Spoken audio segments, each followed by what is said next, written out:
வெளிநாட்டுல இருக்க நீங்க உங்க குழந்தைகளுடைய பிறந்த நாளுக்கோ உங்க கல்யாண நாளுக்கோ அல்லது வீட்டு விசேஷங்களுக்கு போன்ல ஒரு விஷ் பண்ணா போதும்னு நினைக்கிறீங்களா? இல்ல சின்னதா ஒரு சர்ப்ரைஸ் கிஃப்ட் கொடுக்கற மூலியமா அந்த நாளையே மறக்க முடியாத நாளா மாத்தணும்னு நினைக்கிறீங்களா? அப்படின்னா கால் பண்ணுங்க 9342752934 8438837707. EMS gifts. உங்கள் அன்பை அசத்தலான முறையில் வெளிப்படுத்துங்கள். Hello viewers, life style Tamil YouTube சேனலுக்கு உங்க எல்லாரும் வரவேற்கிறதுல ரொம்ப மகிழ்ச்சி. இன்னைக்கு இந்த வீடியோல எதை பத்தி பார்க்க போறோம் அப்படின்றதுக்கு முன்னாடி ஒரு வீடியோ ஒன்று இருக்கு, அதை பார்த்துட்டு வாங்க. அஸ்ஸலாமு அலைக்கும். நான் இந்த மாதிரி என் பேர் அப்துல் ரஹ்மான். நான் இந்த மாதிரி குவைத்துக்கு வேலைக்கு வந்தேன். என் டிரைவர் இந்த மாதிரி குவைத்துக்கு டிரைவருக்கு வேலைக்குன்னு கூப்பிட்டு வந்து என் ஸ்பான்சர் எடுத்து வேறு இடத்துல வேலைக்கு விட்டுட்டான். ஆனால் விசா எடுத்த இடம் வேறு, நான் செய்கிற இடம் வேறு இடத்துல. அந்த வீட்டில் சரியான சாப்பாடு இல்லை, சரியான ரூம் வசதி இல்லை, வேலை அதிகமாக கொடுக்குறானுங்க. ஏதாவது எதிர்த்து கேட்டால் அடிக்க வரான், ஓவராக பேசுகிறான். அதுக்கப்புறம் நான் ஊருக்கு போகிறேன், என்னை ஊருக்கு அனுப்பிவிடு அப்படின்னு சொன்னதுக்கு ஊருக்கெல்லாம் அனுப்ப முடியாது, நீ எங்கே வேணாலும் போய் கேட்டு என்னை ரூமில் வச்சு டார்ச்சர் பண்ணுறான். சாவியை பிடிங்கிட்டு, என் பாஸ்போர்ட்டையும் பிடிங்கிட்டு, என் சிவில் ஐடியை பிடிங்கிட்டு, நீ வெளியே போ, நீ எங்கே வேணாலும் போய்க்க, கொய்த்து விட்டு உயிரோட போக முடியாது அப்படின்னு மிரட்டுறான். நானும் இந்தியன் ஏர்வேஸில் கம்ப்ளைண்ட் கொடுத்தேன். இந்தியன் ஏர்வேஸில் கம்ப்ளைண்ட் கொடுத்த பிறகு அவங்க என்ன சொல்கிறாங்க, கஃபீல் வந்து கேஸ் கொடுத்துட்டான், நீ ஜெயிலுக்கு தான் போகணும், ஜெயிலுக்கு போயிட்டு தான் போகணும் அப்படின்னு சொல்லி பயமுறுத்துறாங்க. நான் எதுக்குங்க ஜெயிலுக்கு போகணும்? நான் என்ன தப்பு செஞ்சேன் சொல்லுங்கள்? நான் என்ன தப்பு செஞ்சேன்? அவனு பாஸ்போர்ட்டு சிவில் ஐடி எல்லாம் வாங்கிட்டு என்னை அடித்து வெளியே அனுப்புகிறான். நான் எங்கே தான் போகிறது? இது மாதிரி நான் சொல்லிட்டேன். கஃபீல் இந்தியன் ஏர்வேஸில் சொன்னதுக்கு இல்லை, கஃபீல் கேஸ் கொடுத்துருக்கான், அதெல்லாம் ஒன்றும் செய்ய முடியாது அப்படின்னு சொல்கிறாங்க. எனக்கு ரொம்ப பயமாக இருக்குது. ஜெயிலுக்கு போனால் எனக்கு எதாவது ஆகிடுவோன்னு ரொம்ப பயமாக இருக்குது. நான் ஜெயிலுக்கே போகக்கூடாது, நான் எப்படியாவது பத்திரமா ஊருக்கு போகணும். இது எப்படியாவது இந்தியாவுக்கு தெரியப்படுத்துங்க. இது ஏன் இந்த பதவி போகிறோன்னா எல்லாத்துக்கும் தெரியணும், எப்படியாவது இந்திய சிஎம்க்கு எப்படியாவது தெரியணும், தமிழ்நாடு சிஎம்க்கு அப்படின்னு தான் இந்த பதிவு போடுறேன். எப்படியாவது இதை பதிவை நிறைய பேர்த்துக்கு ஷேர் பண்ணி என்னை எப்படியாவது காப்பாற்றி கூப்பிட்டு போயிடுங்க. இப்போ ஒரு ஃப்ரெண்டு ரூம் மூலயமா ஃப்ரெண்டு ரூம்ல இருந்து தான் பேசிக்கிட்டு இருக்கிறேன். வீடியோ பார்த்துருப்பீங்கன்னு நினைக்கிறேன். என்ன விஷயம் அப்படின்னா, இந்த நபர் வந்து சேலம் மாவட்டத்தை சேர்ந்தவர். இவர் வந்து ஒரு ஏஜென்ட், திருவண்ணாமலையை சேர்ந்த ஏஜென்ட் மூலமா இங்க இருக்க அந்த ஏஜென்ட் அவர் மூலமா தான் இங்க வந்திருக்காரு. வந்த இடத்துல அவர் வீட்டுல வந்து கஃபீல் வந்து அவர் வேணான்னு சொல்லிட்டு அவருடைய கஃபீலுடைய ஃப்ரெண்டு வீட்டுல கொண்டே விட்டுருக்காங்க. அங்க இருந்துட்டு அங்கேயுமே கொடுமைப்படுத்து, அதாவது அடிக்கிறது, அந்த மாதிரி டார்ச்சரு, சம்பளம் சரியா கொடுக்கல, இந்த மாதிரியான தொல்லைகள். அவரை வந்து நீ வேணா போ அப்படின்னு சொல்லிட்டாங்க. சரி போகணும் அப்படின்னா சிவில் ஐடி பாஸ்போர்ட் கொடுங்க அப்படின்னா அதுவும் கொடுக்கப்படலை. ஸோ இவர் நண்பருடைய ரூம்லேயும் தங்கிட்டு அதுக்கப்புறம் எம்பசியை போய் சந்திக்கிறாரு. எம்பசியில் போனதுக்கு அப்புறம் என்ன சொல்றாங்கன்னா, உங்களுக்கு ஒயிட் பாஸ்போர்ட் எடுத்து நாங்கள் அனுப்பி வைப்போம், ஃபிங்கர் வச்சு அனுப்பி வைப்போம். ஆனால் ஃபிங்கர் வச்சு அனுப்பி வைக்கும்போது சாஃபர் ஜெயிலில் வைக்கணும்னு சொல்லுவாங்க தெரியுமா, அந்த மாதிரி உங்களுக்கு சாஃபர் ஜெயிலில் வச்சு தான் அனுப்புவாங்க. அதாவது மினிமம் 3 நாட்கள்ல இருந்து 1 வாரம் 2 வாரம் கூட ஆகலாம், அதிகபட்சம் 2 வாரம் இருக்கிற மாதிரி இருக்கும். உங்களை வந்து அனுப்பி விட்டுருவாங்க ஊருக்கு. ஆனா உங்க கஃபீல் வந்து உங்க பேர்ல வந்து அப்ஸ்காண்டிங் கேஸ் கொடுத்துருக்காங்க, அதாவது நீங்க ஓடி போயிட்டீங்க அப்படின்ற மாதிரி கேஸ் கொடுத்துருக்காங்க அப்படின்னு சொல்லியிருக்காங்க. ஸோ அதனாலதான் இந்த மாதிரி வச்சு அனுப்ப போறோம் அப்படின்ற மாதிரி சொல்லியிருக்காங்க.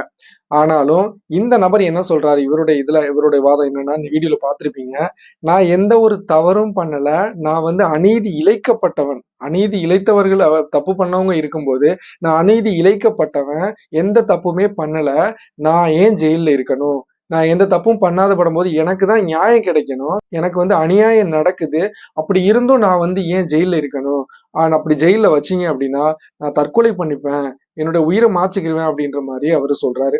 ஆனா இதுக்கு இந்தியன் எம்பசி கொடுத்த விஷயம் என்ன அப்படின்னா, இது வந்து இங்க உள்ள சட்டத்திட்டங்கள் இப்படி இருக்கிறதுனால நாங்க ஒன்றும் பண்ண முடியாது அப்படின்ற மாதிரி தான் சொல்றாங்களே தவிர இதுக்கு வந்து முழுமையான தீர்வுகள் அவங்க இது வரைக்கும் சொல்லல. ஆனா இதுல நாம சொல்ல வர்ற விஷயம் என்னன்னா, இதற்கு முன்னாடி நமக்கு இங்க நடைமுறையில இருந்த ஒரு விஷயம், இந்த மாதிரி வீடுகள்ல இருந்து ஓடி வந்துட்டாங்க, இந்த மாதிரி பிரச்சனைகளோட வரக்கூடியவங்களை இந்தியன் எம்பசி நம்ம இந்தியன் எம்பசி மூலமாவே ஃபிங்கர் வச்சு நேரடியாக ஏர்போர்ட்ல இருந்து ஏத்தி விட்டுருக்காங்க, அனுப்பி வச்சிருக்காங்க. இந்த மாதிரியான விஷயங்கள் நடைமுறையில இருந்திருக்கு. அப்படி இருக்கும்போது இப்போ ஏன் அது இல்ல? அப்படி நான் ஒரு குற்றம் செய்யாதவன் ஏன் நான் ஜெயில்ல இருக்கணும்? அந்த மாதிரி ஏன் அனுப்பி வைக்க கூடாது? அப்படின்றதுதான் இப்போ ஒரு மிகப்பெரிய கேள்வியா இருந்துகிட்டு இருக்கு. அதாவது மனிதாபிமான அடிப்படையில குவைத் சட்டம் என்ன சொல்லுது அப்படின்னா, மனிதாபிமான அடிப்படையில நீண்ட நாட்கள் சிறையில இருக்கக்கூடிய கைதிகள் கூட நீண்ட நாட்கள், நீண்ட வருடங்களா சிறையில இருக்கக்கூடிய கைதிகளை கூட சொந்த நாடுகளுக்கு, அந்தந்த நாடுகளுக்கு உதாரணமா இந்திய கைதி ஒருத்தர் ரொம்ப வருஷமா இங்க சிறையில இருக்காரு, நீண்ட ஆயுள் தண்டனைன்னு வச்சுங்களேன். அப்போ அவரை வந்து இந்தியாவுக்கு அனுப்பி வைக்கப்பட்டு இந்தியாவுல இருக்கக்கூடிய சிறையில அங்க வச்சிருவாங்க. இந்தியாவுல வச்சுட்டு அவங்கள வந்து அங்க சொந்த பந்தங்கள் அங்க வந்து பாத்துக்கலாம். ஆனா இங்க இருக்கக்கூடிய சட்டத்திட்டப்படி அவர் எத்தனை வருடங்கள் இருக்கணுமோ அந்த வருடத்துப்படி இங்க வந்து எப்போ ரிலீஸ் பண்ணணும்னு சொல்றாங்களோ அப்ப அங்க இந்தியாவுல இருந்து ரிலீஸ் பண்ணிடுவாங்க. ஆனா இங்க இருக்கும்போது சொந்த பந்தங்கள் யாரும் பார்க்க முடியாது, அவர் மனநலம் பாதிக்கப்பட்டுருவாரு. இந்த மாதிரியான விஷயங்கள் அவர் ஒரு மன ரீதியான ரொம்ப மன உளைச்சலுக்கோ மனநலம் பாதிக்கப்பட வாய்ப்பு இருக்கிறதுனால இந்த ஒரு முறையில தன்னுடைய சொந்த நாட்டுல சிறையில வைக்கலாம் அப்படின்ற ஒரு முறைகள் இருக்கும்போது, அதாவது நீண்ட ஆயுள் தண்டனையா நீண்ட வருடங்களா இருக்கக்கூடிய நபர்களுக்கே மனிதாபிமான அடிப்படையில் இப்படி ஒரு விஷயம் இருக்கும்போது எந்த ஒரு தப்பும் செய்யாம அநீதி இழைக்கப்பட்ட நபர் வரும்போது அவரை ஏன் சிறையில வைக்கணும் அப்படின்றதும் ஒரு மிகப்பெரிய கேள்வியா இருக்கு. இந்த மாதிரி விஷயங்கள் இருக்கும்போது இது தாராளமா கொண்டு வரலாம். இதுக்கு வந்து நம்முடைய இந்திய தூதரகம் இங்க உதவியா இருக்கணும். இதுக்கு மிக முக்கியமா இது நம்முடைய மாநில அரசுடைய அழுத்தத்தின் மூலமா நம்முடைய ஒன்றிய அரசு இதற்குண்டான முயற்சிகளை எடுக்கணும். நம்முடைய ஒன்றிய அரசு கையில தான் எல்லாமே இருக்கு. சோ இந்த மாதிரி சிக்கி தவிக்கக்கூடிய ஆபத்துன்னு வரக்கூடிய நம்முடைய இந்தியர்களை, தமிழர்கள் மட்டும் கிடையாது, ஒட்டுமொத்த இந்தியர்களும் இந்த மாதிரி பிரச்சனைகள் வரக்கூடிய இந்தியர்களுக்கு நம்முடைய இந்திய அரசாங்கம், ஒன்றிய அரசு இதற்குண்டான ஒரு நல்ல நடவடிக்கையை, நல்ல முடிவுகளை, நல்ல ஒரு செய்தியை சொல்லணும் அப்படின்னு தான் இதுவரைக்கும் அந்த நபர் வந்து நம்பிக்கிட்டு இருக்காரு. அதனால அவருக்கு உதவி பண்ணக்கூடிய வகையில் தான் வெளிநாடு வாழ் தமிழர்கள் நலச்சங்கம் மற்றும் அறக்கட்டளையினுடைய நிர்வாகிகள் வந்து அங்க திருவாரூர்ல இருக்கக்கூடிய நிர்வாகிகள் திருவாரூருடைய கலெக்டர் ஆபீஸ்ல போய் கலெக்டரை சந்திச்சு இது சம்பந்தமா அவருக்கு வந்து அவரை எப்படியாவது நல்ல முறையில சிறையில வைக்காம இந்த மாதிரி ஏற்கனவே இருந்த ஒரு திட்டத்தின் மூலமா அந்த ஒரு சட்டத்தின் மூலமா அவர் நேரடியாக ஊருக்கு கொண்டு வரணும் அப்படின்னு சொல்லிட்டு அந்த நிர்வாகிகள் போய் மனு கொடுத்திருக்காங்க கலெக்டர் சந்திச்சு. அதே மாதிரி முதலமைச்சருக்கும் சரி பிரதமருக்கும் சரி இமெயில் மூலமா தகவல்களை அனுப்பியிருக்காங்க, ரெக்வஸ்ட் வச்சிருக்காங்க, கோரிக்கைகள் வச்சிருக்காங்க. அது போக இவருடைய குடும்பத்தினர்களும் போய் பாத்தீங்கன்னா இன்னைக்கு அங்க கலெக்டர் ஆபீஸ்ல போய் மீண்டும் மனு கொடுத்திருக்காங்க.